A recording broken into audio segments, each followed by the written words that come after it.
दोस्तों, मेरा नाम पुष्पेंद्र गौर और हाँ, मुझे पता है कि बहुत दिनों बाद वीडियो आ रहा है। कम से कम 7-8 दिन हो गए अपना एक भी वीडियो नहीं आया। दोस्तों, मैं थोड़ा सा कहीं बिजी था। तो चलो अब से हमेशा वीडियोस आते रहेंगे, ठीक है। Okay, just starting.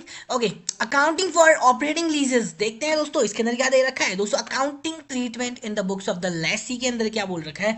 दोस्तों, अगर आपकी अब अपन क्या अकाउंटिंग पढ़ने वाले हैं यहाँ पे, ऑपरेटिंग लीजेस की अकाउंटिंग पढ़ने वाले हैं कि जब हम कोई असेट को क्या कर रहे हैं, लीज के ऊपर ले रहे हैं, लेकिन हाँ, उसको वो फाइनेंस लीज नहीं है, मतलब अपने अपन को उसके पास का परचेज करने का उसको हक नहीं है at the end of the lease term, या फिर ऐसी वो जो 5 कंडीशन मैंने बताई थी वो फुलफिल नहीं हो रही है, ठीक है। तो ऑपरेटिंग लीज के अंदर मैं सीधा सीधा अगर आपको बताऊं तो यहाँ पे जो भी आप लीज रेंटर्स पे कर रहे हो आपको पी एंड एल के अंदर डालना है वो, ठीक है, on a straight line basis, जब तक कि आपके पास में कोई और अदर बेसिस अच्छा वाला नहीं है। तो यही यहाँ पे बोला है दोस्तों इस पैराग्राफ के अंदर। तो चलो जो मैं आपको पढ़ के बताता हूँ। Lease payments under an operating lease should be recognised as an expense in the statement of P and L account of the lease on a straight line basis over the lease term unless another systematic basis is more representative of the time pattern of the users benefit, ठीक है। तो other benefit अगर आपके पास में नहीं है तो आपको क्या करना है, स्टेटमेंट बेसिस के ऊपर क्या करना है, अपने रेंटल्स को बुक करना है पीएनएल में, चाहे से आप दे कितने भी रहे हो। आपके पास आपने मान लो 5 साल का लीज एग्रीमेंट है, उसमें पहले साल में 30,000 दे रहे हो, दूसरे में 50 दे रहे हो, अगले में 60 दे रहे हो, लेकिन आपको इक्वली ही आपको क्या करना है, अपने मतलब स्टेट लाइन बेसिस के ऊपर ही करना है, ठीक है। अब ये बोल रहा है लीज पेमेंट्स में बी टेलर और made to suit the payment capacity of the lessee. अब ये बोल रहा है कि दोस्तों लीज पेमेंट्स क्या हो सकते हैं, कभी कभी टेलर्ड भी हो सकते हैं ना, कि मतलब शुरू के लीज में, शुरू के जो फर्स्ट ईयर है उसमें तो आपने है ना बताऊं बहुत कम कम लीज पेमेंट दिखा रखा है, लेकिन हाँ, लास्ट वाले ईयर में, टर्मिनल ईयर में आपने ज़्यादा लीज पेमेंट दिखा रखा है। तो इससे AS19 के अंदर कोई फर्क नहीं पड़ेगा। AS19 तो वैसे भी बोलता है कि आपका अगर ऑपरेटिंग लीज है तो आप क्या करो कि जो स्टेट लाइन बेसिस के ऊपर ही दिखाना है आपको लीज पेमेंट, तो आप जो यूज़ कर रहे हो, मतलब आप ज़्यादा दिखा रहे हो कम दिखा रहे हो तो उससे फ़र्क नहीं पड़ता। और ठीक है, तो स्टेट लाइन बेसिस के ऊपर ही करता है। तो AS19 ने ऐसा इसलिए बोला है कि स्टेट लाइन बेसिस के ऊपर इसलिए करो क्योंकि जो तुम्हारे जो इनकम है और एक्सपेंस है ना उसका मैचिंग भी हो जाएगा ना। AS19 require leases to be lessees to be recognise the operating lease payments as expense in the statement of P&L account on state line basis over the lease term unless another specific basis is required, ठीक है। और ये बोल रहा है to have better matching between revenue and cost, क्योंकि आप चाहे मतलब आपका जो यूसेज ऑफ जो असेट है उससे जो बेनिफिट मिलने वाला है वो तो चेंज नहीं होगा ना। आप जितना यूज़ कर रहे हो उतना ही करोगे ऑपरेटिंग लीज में भी, ठीक है। तो आप लीज का पेमेंट चाहे 50,000 कर रहे हो, 60,000 कर रहे हो, पहले साल में, दूसरे में 30,000 कर रहे हो, चौथे में अलग कर रहे हो, तो उससे आपका यूज़ ऑफ बेनिफिट के ऊपर तो इम्पैक्ट नहीं पड़ेगा ना। तो बस सिंपल सी बात है, इसीलिए इसने ऐसा किया है, तो इसने रीज़न बताया है ये, ठीक है। तो बाकी आपको करना यही है, ठीक है। तो आपको क्या तो देखो ये एग्जांपल देख लेते हैं अपन क्या है, ठीक है। इससे आपको समझ में आएगा। चलो, तो मतलब वैसे इसके अंदर एंट्रीज क्या क्या करनी है दोस्तों, यहाँ पे मैं बता देता हूँ, ठीक है। एंट्रीज, चलो अपन एक्सेल खोल लेते हैं। दोस्तों, यहाँ पे जो एंट्री करनी है आपको, lease rental, lease rent account debit, ठीक है। Lease rent account debit to क्या करनी है आपको, एक सेकंड, ये थोड़ा सा इधर ले लेते हैं, ठीक है। टू क्या करनी है, LESSOR, लेसर, ठीक है, लेसर अकाउंट, ठीक है। ये आपने क्या करा है, बुक करा है। तो जैसे मान लो आप लीज रेंटल आपका मान लो ज्यादा से बुक हो रहा है या कम से बुक हो रहा है, वो अकॉर्डिंग, और इन दोनों का जो भी डिफरेंस होगा ना वो आपको क्या करना पड़ेगा, जितना मतलब आप क्या कर रहे हो, रिकॉग्नाइज कर रहे हो, जितना ड्यू कर रहे हो, मान लो ड्यू आपने है ना बताऊं 80,000 रुपये कर दिया, लेकिन लीज रेंटल आपको बुक एक्चुअल में आपके जो बुक करना है आपको, और सिस्टमेटिक बेसिस करना है, स्ट्रेट लाइन बेसिस के ऊपर करना है आपको। तो मान लो स्ट्रेट लाइन बेसिस के ऊपर के हिसाब से 50,000 ही आ रहा है, ठीक है। तो जो इन दोनों का जो डिफरेंस है ना आपको डेबिट और क्रेडिट का, वो किस में डालना है पता है आपको, लीज जो है ना, लीज इक्वलाइजेशन अकाउंट में, ठीक है। लीज इक्विलाइजेशन अकाउंट में, ठीक है। लीज इक्वलाइजेशन अकाउंट में डाल देना दोस्तों यहाँ पे। तो इस तरीके से कर देना, डेबिट में आ रहा है तो डेबिट में डाल देना, और हाँ, क्रेडिट में अगर डिफरेंस आ रहा है तो आपको क्या करना है, क्रेडिट में डाल देना है, ठीक है। तो इस तरीके से करना है दोस्तों, ठीक है। तो आई होप सबको समझ में आ गया होगा, ठीक है। तो ये यहाँ पे ऐसे आ जाएगा, ठीक है, ऐसे आ जाएगा, ठीक है। तो इस तरीके से करना है, और फिर उसके बाद में आपको क्या करना है, लीज रेंटल का पेमेंट करना है। तो लेसर टू क्या कर देना, to sorry LEASSOR, lessor account, ठीक है, DR, ठीक है। तू क्या कर देना, बैंक कर देना, ठीक है। बैंक में कितना करोगे, 80,000 रुपये करोगे आप यहाँ पे, ठीक है। ठीक है, तो ये 80,000 हो जाएगा, ऐसे हो जाएगा, ठीक है दोस्तों। इसको भी इधर कर देता हूँ, ठीक है। तो ये डेबिट हो गया, ये क्रेडिट हो गया। इस तरीके से आपको क्या करना है, ये पेमेंट करना है। फिर उसके बाद में आप क्या करना है, लीज रेंटल को पी एंड एल में ट्रांसफर कर देना, ठीक है। पी एंड एल अकाउंट, ठीक है। ठीक है, टू लीज रेंट, ठीक है। तो ये 50,000 आ जाएगा, ठीक है। यहाँ पे 50,000 ट्रांसफर हो जाएगा आपका, ठीक है। ये लो, ओके।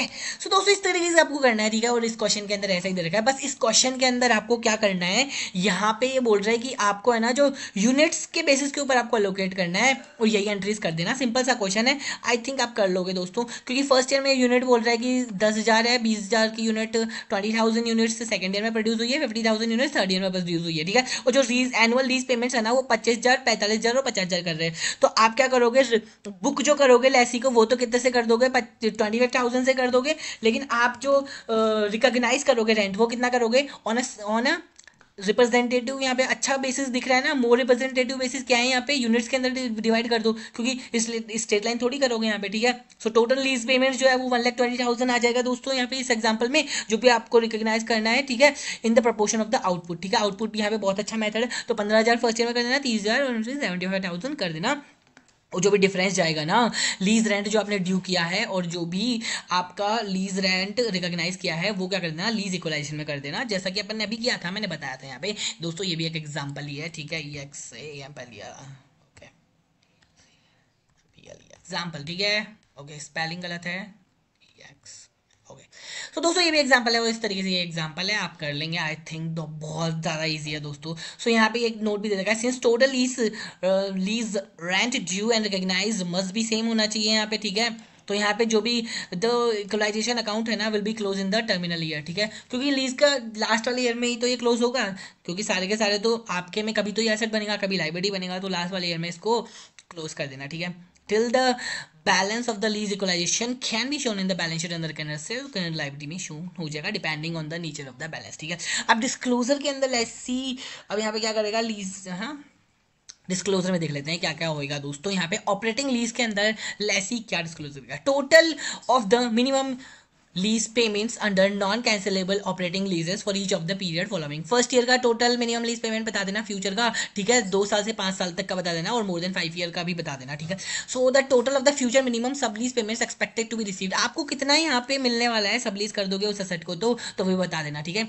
जो भी लीज पेमेंट्स रिकॉग्नाइज है in statement of PNL account for the period, ठीक है, वो भी बता देना दोस्तों, विद अ सेपरेट अमाउंट। आपको मिनिमम लीज पेमेंट का सेपरेट बताना है पीएनएल में, और जो कंटिजेंट रेंट आप जो पेमेंट करने वाले हो वो आपको अलग बताना है। कंटिजेंट क्या होता है वो सबको पता है, जैसे कि जो क्या होता है कि किसी सेल का परसेंटेज है या फिर कुछ का भी परसेंटेज है, ठीक है, okay. Sub lease payments received recognise in statement of PNL account, sub lease payment से अगर मुझे, मैंने कितना रिकॉग्नाइज किया है, सब लीज रेंटल जो मुझे मिला है उसका, ठीक है। और general description of the lessees significant leasing arrangements, leasing arrangements में सिग्निफिकेंट लीजिंग अरेंजमेंट्स क्या क्या है वो भी आपको डिस्क्लोज करने पड़ेंगे, कि जो आपका बेसिस क्या है कंटीजेंट रेंट को कैलकुलेट करने का, है ना, डिटरमाइन करने का, वो बता दो। The existence in terms of renewal, terms of renewal है तो वो बता दो, परचेज ऑप्शन है तो वो बता दो, या फिर कोई एस्केलेशन क्लॉज है क्या, अगर मैंने कुछ टर्मिनेट कर दिया है लीज एग्रीमेंट में तो वो भी कुछ बता दो, क्या पेनल्टी वेनल्टी लगेगी। Restrictions imposed by the lease arrangement such as concerning dividends, क्या मुझे डिविडेंड्स मिलेंगे, क्या एडिशनल डेट ले सकता हूँ क्या, इसके ऊपर फर्दर लीजिंग की भी कोई रेस्ट्रिक्शन है तो वो भी बता दो, ठीक है। Accounting treatment in the books of the lesson, दोस्तों लेसर की बुक्स पे अकाउंटिंग ट्रीटमेंट बहुत इजी है। यहाँ पे क्या करेगा लेसर, अपनी बुक्स के अंदर एसेट पीपीई वैसा का वैसा दिखाएगा, डेप्रीशिएशन वो चार्ज करेगा, जो भी लीज इनकम आएगी उसको, ठीक है, पीएनएल में चार्ज करेगा, ठीक है, on a straight line basis के ऊपर करेगा। सिंपल सी बात है दोस्तों, बड़ा ही सिंपल है, ठीक है।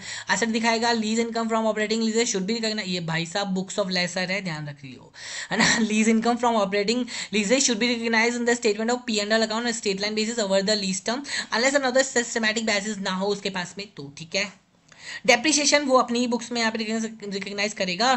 कैसे करेगा? AS 10 के हिसाब से करेगा भाई, ठीक है। इम्पेयरमेंट लॉस होंगे तो उसको भी बुक करेगा कैसे? AS 28 के हिसाब से करेगा, ठीक है। तो ये दोस्तों लेसर और लेसी की जो ये क्या बोलते हैं ऑपरेटिंग लीज की अकाउंटिंग के यहाँ पे कुछ डिस्क्रिप्शन दे रखा है, देख लेना। इनिशियल डायरेक्ट कॉस्ट जो है वो लेसर क्या करेगा दोस्तों, या तो वो P&L में रिकग्नाइज कर दे या फिर अलोकेट कर डेफिट एंड अलोकेट कर दे ओवर द लीज टर्म, ठीक है यहाँ पे। ओके, अगर जो हमारा जो लेसर है वो क्या है, अगर मैन्युफैक्चरर और डीलर है तो फिर वो क्या करेगा दोस्तों, वो क्या करेगा अपनी जो PPE उसने दी है ना लीज के ऊपर, वो क्या करेगा उसको PPE on operating lease account debit कर देगा, और टू क्या कर देगा, कॉस्ट ऑफ प्रोडक्शन, मतलब टू परचेज अकाउंट कर देगा, और उसके अंदर वो क्या दिखाएगा, कॉस्ट ऑफ प्रोडक्शन दिखा देगा, ठीक है। मतलब कॉस्ट ऑफ प्रोडक्शन से उसको ये एक एंट्री पास करनी पड़ेगी, ठीक है, क्योंकि यहाँ पे वो सेल तो है नहीं ना यार।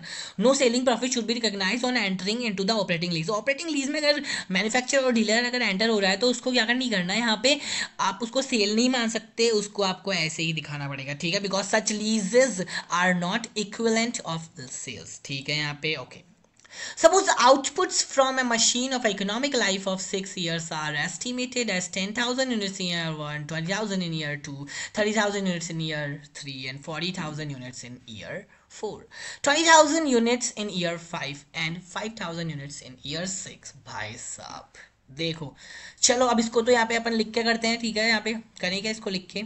चलो यहाँ पे देखते हैं इसको, तो यहाँ पे सबसे पहले ईयर लिख लूँ मैं, ठीक है, कितने ईयर है, 6 ईयर तक उसने बता रखा है, ठीक है, 1 2 3 4 5 6। ओके, पहले साल में कितनी दिया उसने, 10,000 यूनिट्स बोल लिया, ठीक है, 10,000 यूनिट्स है। सेकेंड ईयर में 20,000 यूनिट्स है। ओके, सेकेंड में 30,000 40,000। Okay, 40,000 and fourth year and 20,000 year 5 and okay, ठीक है। और कितना है लास्ट ईयर में, 5,000, ठीक है, 5,000 ईयर 6, ठीक है। The machine was given on a 3-year operating lease by dealer of the machine for equal annual lease rentals, ठीक है। मतलब यहाँ पे जो मशीन है वो क्या दी है, 3 साल के लिए लीज ऑपरेटिंग लीज के ऊपर दी है डीलर ने, ठीक है, और भी equal lease annual lease rentals के ऊपर दी है to yield 20% profit margin on cost 5 lakh rupees के ऊपर, ठीक है। चलो सबसे पहले तो इसका सम लगा लें, ठीक है, यूनिट सही है, ठीक है, ठीक है, 3 साल तक ही दिया है तो अपने काम के खाली ये 1 2 3 ये 3 ही साल है, ठीक है, 60,000 रुपीज, ठीक है। ओके, चलो अब यहाँ पे ये दिए कैसे दिए, इसने बोला है कि भाई 20% प्रॉफिट मार्जिन के ऊपर दिए है, 5 लाख की कॉस्ट है, तो यहाँ पे सबसे पहले एंट्री क्या हो जाएगी दोस्तों, PPE on operating lease to purchase हो जाएगी फर्स्ट एंट्री यहाँ पे, ठीक है। पहले अपन पूरा अपना कैलकुलेशन कर लें क्या, कि हमने मतलब टोटल लीज रेंटल्स निकालने अपन, जैसे कि इसके अंदर निकाल रखा है, ठीक है। इसने 120% के ऊपर दिया है, तो यहाँ पे कैलकुलेटर पे ही डायरेक्ट निकलवा दूँ क्या आपको, ठीक है। कैलकुलेटर सभी उठा लेंगे दोस्तों अपना अपना, और यहाँ पे 5 लाख अपने कैलकुलेटर में यहाँ पे नोट डाउन कर लीजिए, और उसके बाद में उसके अंदर क्या कर दोगे, 20% प्लस कर दीजिए, ठीक है। और यहाँ पे 6 लाख आ गया, मतलब ये टोटल मतलब प्रॉफिट आ गया अपना इस मशीन के ऊपर, लेकिन अपन ने 3 साल के लिए दिया इसको, ठीक है। तो 3 साल का आपने वो कैसे निकालना है, यूनिट्स के बेसिस के ऊपर निकालना है, ठीक है दोस्तों। अपन टोटल लीज रेंटल निकाल रहे हैं पहले, ठीक है। तो यहाँ पे क्या आपको निकाल के दिखाने की जरूरत है मुझे यहाँ पे, ठीक है, क्या मुझे दिखाना पड़ेगा क्या भाई, वैसा तो यहाँ पे दे ही रखा है ना कि 120% तो 5 लाख रुपीज दे रखा है, ठीक है, 6 लाख आ गया। फिर अपन ने यहाँ पे देखो तीन ही साल के लिए तो दिया है, तो कितना आ गया यहाँ पे 60,000 आ गया, तो 60,000 के हिसाब से आप यहाँ पे क्या कर लो, अपना लीज का रेंटल कैलकुलेट कर लो, 60,000 डिवाइडेड बाई क्या कर दोगे आप यहाँ पे टोटल जो भी आउटपुट है, ठीक है, 1,20,000, तो 2,88,000 आ गया। और इसने बोला था कि आपने क्या दिया है, इक्वल एनुअल लीज रेंटल्स के ऊपर दिया है, तो आपको जो बुक करना पड़ेगा ना उस वो क्या करना कैसे करना पड़ेगा, रिकॉग्नाइज कितना करना है आपको यहाँ पे लीज रेंटल, ठीक है, 96,000 के हिसाब से, ठीक है, करना है। ओके ओके, सो गाइज चलो करते हैं अब यहाँ पे, ठीक है, तो इसको कैलकुलेट करते हैं। So the total lease rentals should be recognised as income in the proportion of the output lease period, ठीक है। सो आउटपुट लीज पीरियड के हिसाब से आपको क्या करना है, यहाँ पे रिकॉग्नाइज करना है। अच्छा मेरे मुंह से अभी निकल गया था, क्या निकला था मेरे मुंह से, कि मुझे इक्वली स्ट्रेट लाइन बेसिस के ऊपर करना है, लेकिन दोस्तों यहाँ पे मोर स्पेसिफिक बेसिस अपने पास में है ना, मोर रिप्रेजेंटेटिव बेसिस है। तो हम यहाँ पे क्या हम यहाँ पे इक्वल स्ट्रेट लाइन बेसिस के ऊपर करेंगे? नहीं, हम आउटपुट के हिसाब से करेंगे, ठीक है। तो यहाँ पे आउटपुट के हिसाब से 10, 20 और 30 के अंदर आप कर देंगे यहाँ पे ये लोग, ठीक है, क्योंकि बहुत ईजी क्वेश्चन है ये, क्या कर देंगे आप लोग, ठीक है। तो चलो मैं ये तो क्या ही कैलकुलेट करके दिखाता हूँ। अब यहाँ पे ये तो हटा ही दूँ, यहाँ पे ये कोई सेंस ही नहीं है इसका, ठीक है। अब अपने को क्या करना है, यहाँ पे इक्वल कर दो बस, खाली बस ये इक्वल कर दिया। 60,000 ने तो के दिए दिया है अपन ने, ठीक है। तो यहाँ पे मैं क्या करूँ, अब मुझे क्या निकालना है यहाँ पे, 288,000 मल्टीप्लाई क्या कर दूँ मैं, 10,000 और डिवाइडेड बाय क्या कर दूँ मैं, ये कर दूँ, ठीक है। तो मेरा फर्स्ट ईयर का आ जाएगा, ऐसे ही मैं सेकंड ईयर का, अच्छा सेकंड ईयर का मेरा नहीं निकला, क्यों? क्योंकि मैंने क्या नहीं किया, इसको मुझे वो करना पड़ेगा ना, फ्रीज करना पड़ेगा यार इसको मुझे, अच्छा ये होगा नहीं ना फ्रीज, ओके कोई नहीं, चलो तो ये कर दूंगा, फिर उसके बाद में मल्टीप्लाई कर दूंगा, इज इक्वल्स टू ये कर दिया, मल्टीप्लाई कर दिया ये, और डिवाइडेड बाय कर दिया क्या, ये कर दिया, ठीक है। सेकेंड ईयर का आ गया, और फिर उसके बाद में थर्ड ईयर का भी निकालना है, तो मैं क्या करूँगा, मल्टीप्लाई कर दूंगा इससे, किससे, इससे, और डिवाइड कर दूंगा किससे, इससे, ठीक है। तो इस तरीके से यहाँ पे दोस्तों, यहाँ पे मेरा क्या आ गया, टोटल रेंट, ये मेरे को 3 सालों में करना है, ठीक है। तो सबसे पहले फर्स्ट ईयर एंट्री क्या होगी यहाँ पे, पीपीई ऑन ओपीई ऑपरेटिंग लीज, ठीक है। सो यहाँ पे 2 कर दो, परचेज, परचेज कर दिया, ठीक है, 2 परचेज कर दिया, तो कितना आ गया, 5 लाख, ठीक है, 5 लाख से कर दिया, ठीक है। अब यहाँ पे आप क्या करोगे, ठीक है, लैसी को बुक करोगे, लैसी को कितने से बुक करोगे दोस्तों, आप लैसी को बुक करोगे भाई 96,000 से, ठीक है, क्योंकि आपका जो 3 सालों में आ रहा है ना ये, तो आप तो बुक तो उसको 96, आपके पास में रेंट तो इक्वल आ रहा है ना यार, ये बोल रहा है कि जो ऑपरेटिंग लीज के ऊपर डीलर ने जो मशीन दी है for equal annual lease rentals दी है, मतलब आपको रेंटल तो 96,000 ही मिलेगा ना, तो आपको उसको बुक तो 96,000 से ही करना पड़ेगा लैसी को, ठीक है। फिर आप चाहे अपनी rental income, lease rental, lease rental कितना दिखा रहे हो आप, 48,000 दिखा रहे हो, ठीक है। चाहे आप रिकॉग्नाइज 48,000 ही कर रहे हो, लेकिन आपको मिल तो उतना ही रहा है ना यार। तो lease equalisation, lease E Q U I equalisation आ जाएगा यहाँ पे, ठीक है। तो इस तरीके से यहाँ पे आ जाएगा, ठीक है। तो आपको तो इक्वलाइजेशन तो यही करना पड़ेगा ना यार, क्योंकि सबको पता है यार ये तो, ठीक है, अभी बताया ही था मैंने, ठीक है, ओके। उसके बाद में आपको जो ये लीज लैसी है उससे पेमेंट कितना मिलेगा आपको, बैंक अकाउंट डेबिट, ठीक है, और 2 कर दो, 2 लैसी, 2 लैसी कितना आ जाएगा यहाँ पे आपके पास में, 96,000 आ जाएगा, ठीक है, 96,000 आ गया, चलो तो ये ऐसे आ गया, ठीक है, ओके। अब जो ये लीज रेंटल आप अपनी पी एंड एल में डाल देना, ठीक है, lease rental to P and L डाल देना, ठीक है, ठीक है, ये लो,